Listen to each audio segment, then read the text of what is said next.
O acadêmico Pedrito Cambrão é uma das vozes que olha com preocupação o atual cenário sociopolítico que o país atravessa.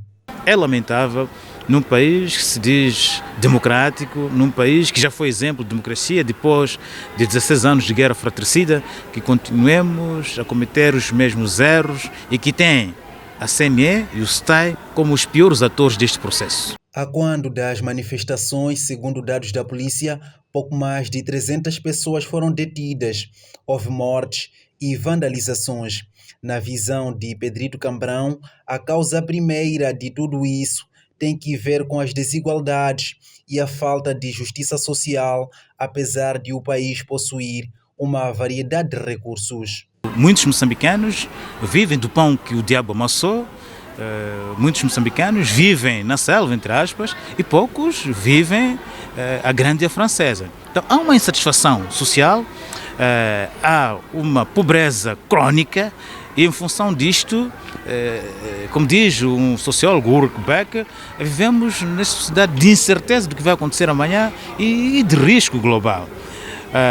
Vivendo essa situação de pauperidade, esta situação de exclusão social, apesar da bênção que esta nossa pátria tem, certamente olhando para a geração atual, que não é a mesma geração de há 60 anos, essa geração nascida depois, quer da guerra de libertação, quer da guerra de 16 anos, então percebe-se que essa geração que quer é o bem-estar atual e o bem-estar para o futuro. E os jovens querem uma liderança corajosa. Segundo Santo Agostinho, diz que a esperança tem duas filhas muito lindas, que é a indignação, por um lado, e a coragem. Então, o Venâncio é este que se indigna de como as coisas estão, de como as coisas são feitas, o modus vivendi, o modus faciendo da sociedade moçambicana atual. Ele se indigna e tem a coragem de aparecer e prometer mudanças, prometer nova maneira de ser, de estar. E traz uma utopia, e é esta utopia que guia os jovens, fazem com que estejam atrás do Venâncio, e Venâncio vira o tal herói, o tal Messias, o tal Dom Sebastião. A Frelimo e o candidato presidencial Venâncio Mondlane mostraram-se abertos ao diálogo para pôr fim ao conflito pós-eleitoral. Um dos requisitos apresentados por Mondlane é a recontagem de votos e a responsabilização dos autores das mortes causadas. Ainda assim, a iniciativa é vista com otimismo. É preciso que haja assim o diálogo, mas uma comunicação dialógica, um diálogo aberto, sincero, e não aquelas 100 rondas de conversações que já tivemos na Joaquim Chissano que não produziram nada. Que não seja um diálogo para o inglês ver, mas um verdadeiro diálogo. Esse é o primeiro ponto. Mas antes do diálogo seria muito bom que houvesse uma trégua.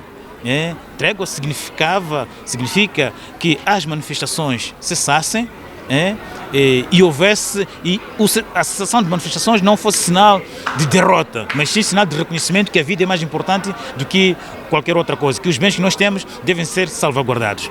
E daí houvesse uma equipa criada da sociedade civil, de acadêmicos e alguns das duas partes, para um diálogo profícuo, um diálogo aberto e sincero, e não um diálogo para o inglês ver ou então para apenas amainar os ânimos, porque estaríamos a protelar um problema que amanhã poderá vir em dimensões ou proporções mais alarmantes.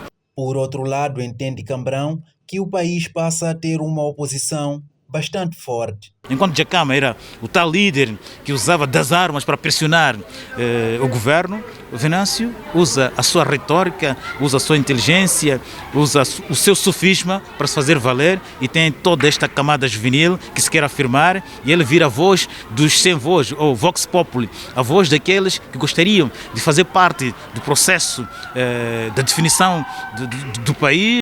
O nosso entrevistado termina dizendo que o futuro do cenário político e social do país ainda continua uma incerteza.